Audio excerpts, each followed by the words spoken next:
Hey, good morning. Yes, it is. It is Sunday. Time for the Sunday sermon, right? Well, today is May 25th. We're getting closer to the end of the month.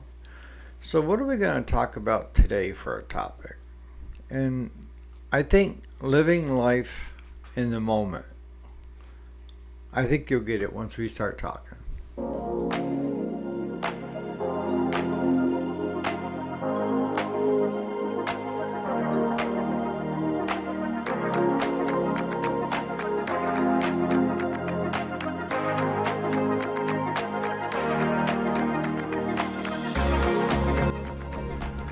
Hey, good morning. Yes, it is. It is Sunday, May 25th, almost the end of the month, right, guys?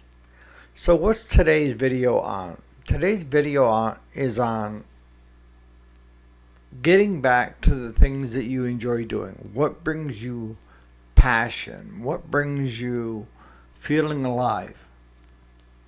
Because most of us, including thyself, have spent years of like Groundhog Day. You get up, you do the same thing, go to work, come home, everything is in a certain way. And next thing you know, years later, you're looking back on your life saying, where did all that time go? If you're young, you're not seeing that issue yet. But as you get older and you look back, you do see it. And hopefully, as you get older, you accumulate things, even though money isn't everything and neither is materialistic things. But as you get older, it's called nesting. You start trying to get all your ducks in a row of where you can be comfortable. Not rich, not poor. With me, as long as I'm warm, my belly is full without hunger pains, and I got a roof over my head, and good friends and family that are healthy, I'm okay with that. I don't need a lot of material things to make me happy. And I can tell you right now,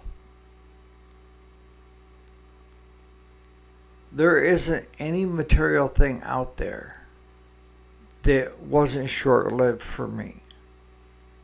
I mean, I've run with the dogs and made millions. And I've been as poor as a shithouse rat and suffered with eating ramen noodles. So I've been in both extreme of going without and having, okay?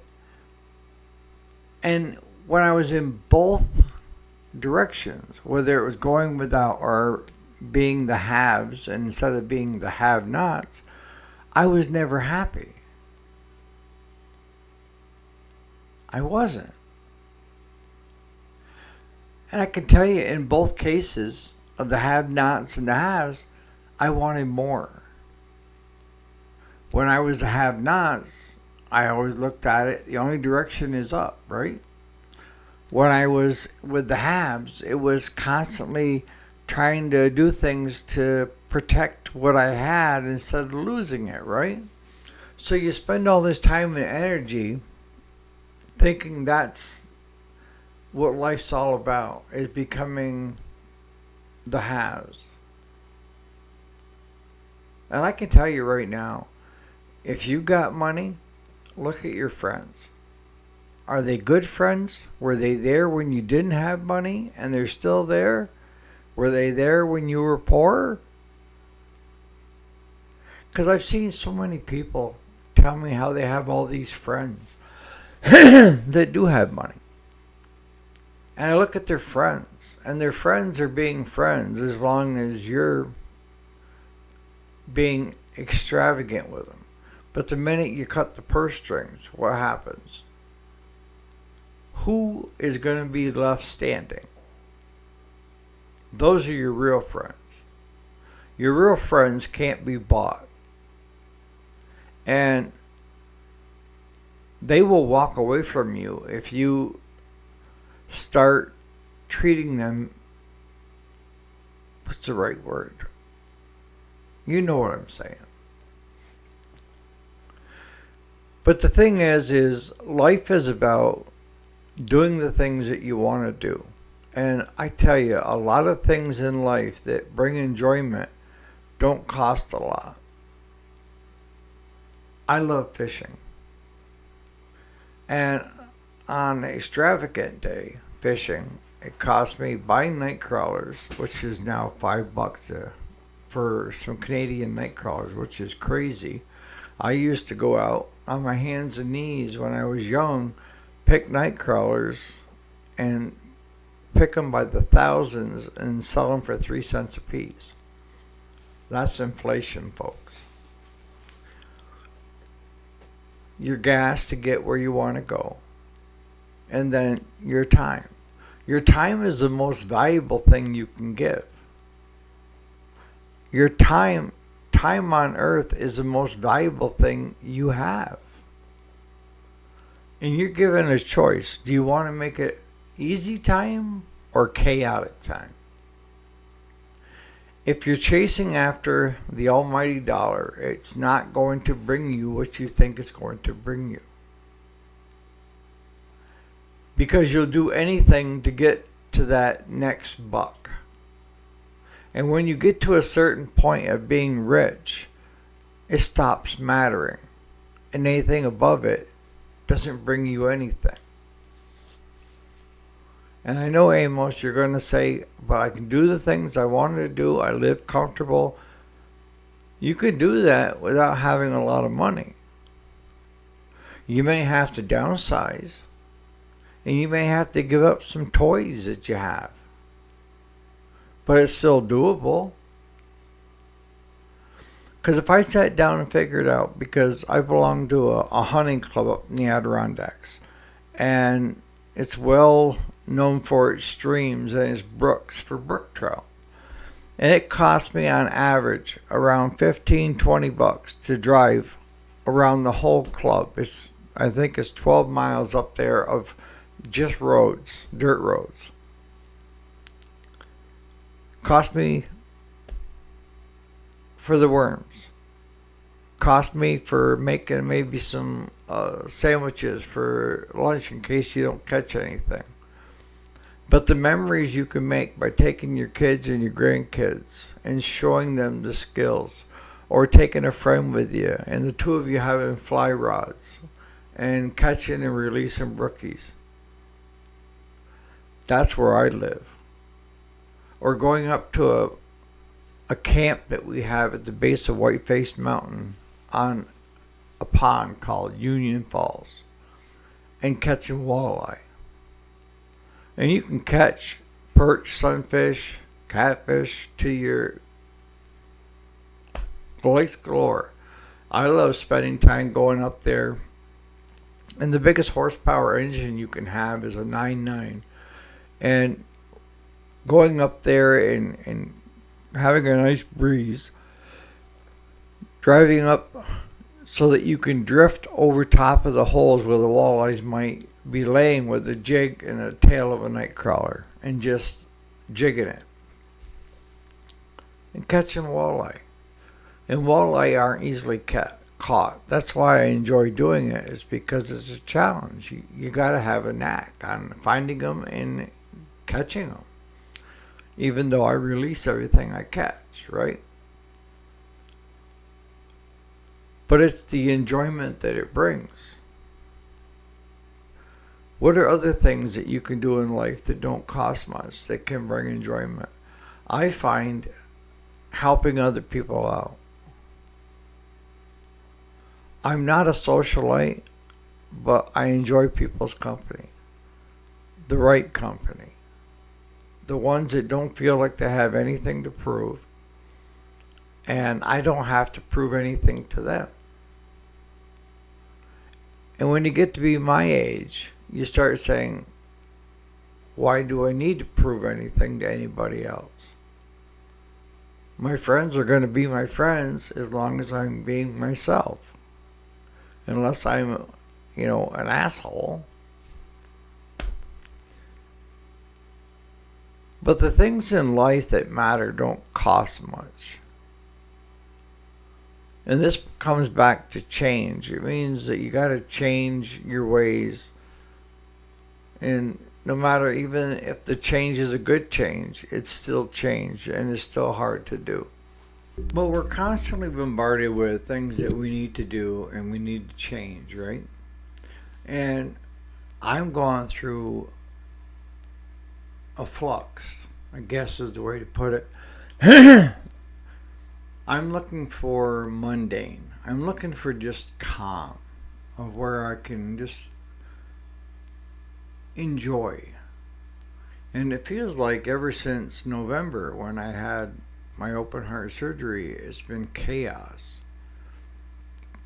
And my wife's inpatient for mental health. Back in again. I mean, it's chaotic. And now I'm looking at, I've got all this stuff. Kids don't want it. Why do I keep feeling the need to have to keep it? All these acres of property, all this, you know, my homestead, this and that.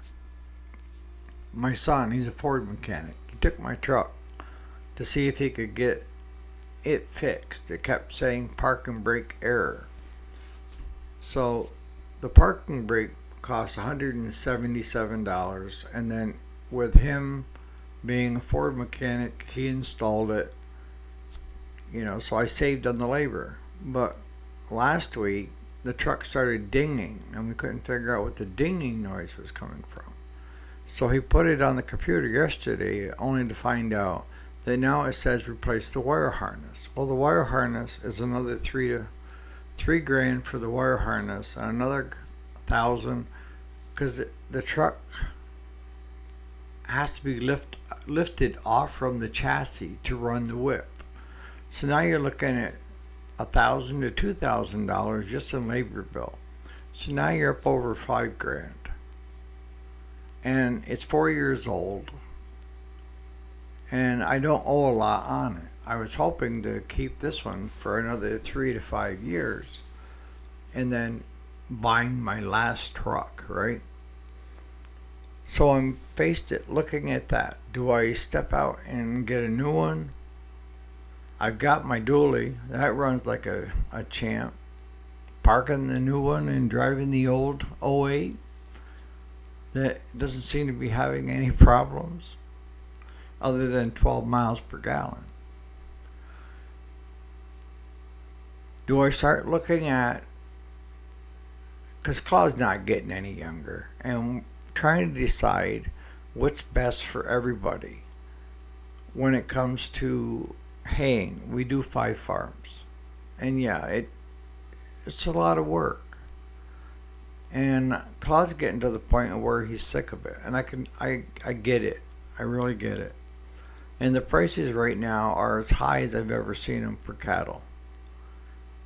And talking with my son, he's saying, sell them. Sell the cattle, keep the machinery. We can still do the haying. And then if you want to buy some back when the price drops, you can do that. Take some time off. Take a year off.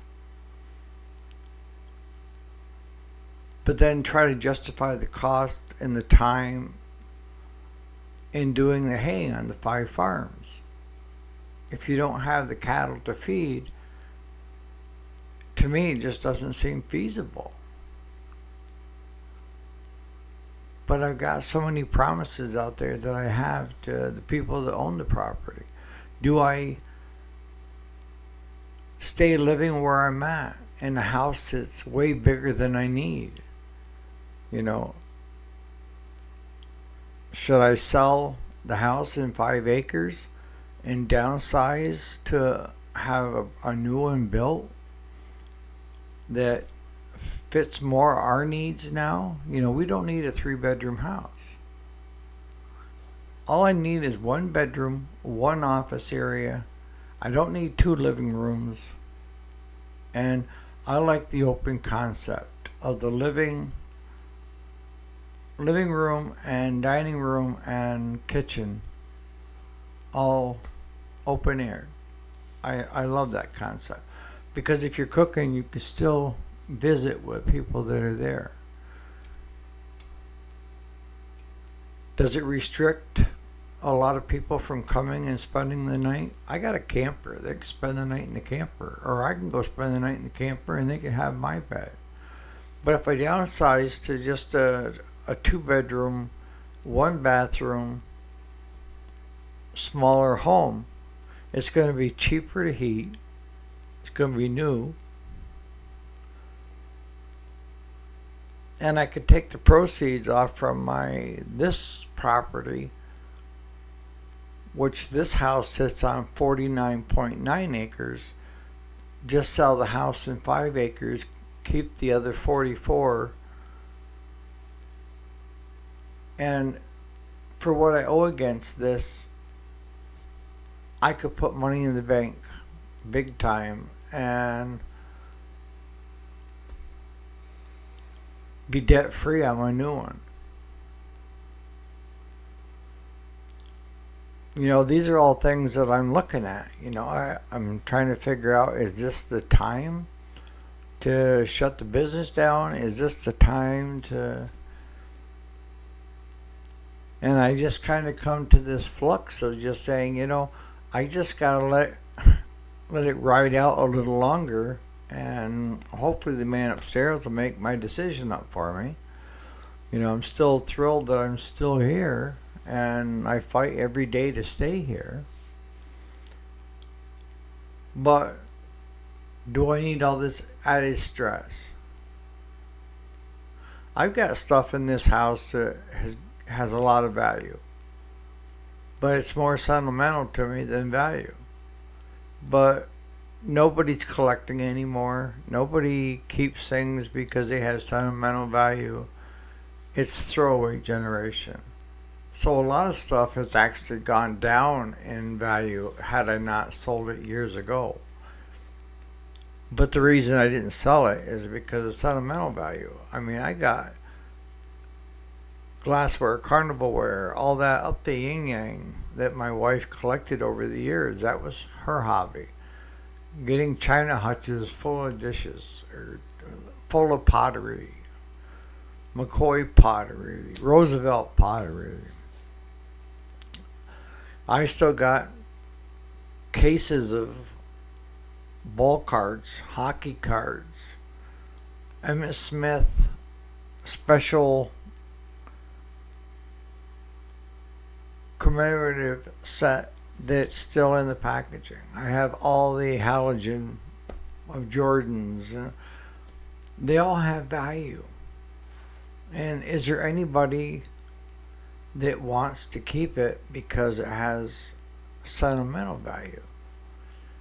And I can remember my grandmother telling me years ago, she had given me some stuff. And one of the things that she gave me was a desk that her grandfather had made, along with 2 bookends. And it's the roll top desk. And at the time, the 3 pieces appraised for right around 35, 40 grand. That was back when I was in my 20s. Things have changed. Actually, prices have gone down on the antique furniture. But she told me, she said, Eric, if it ever comes to the point of where you need to eat or keep these sentimental pieces, sell them. I want you to sell them. I don't want you to go without.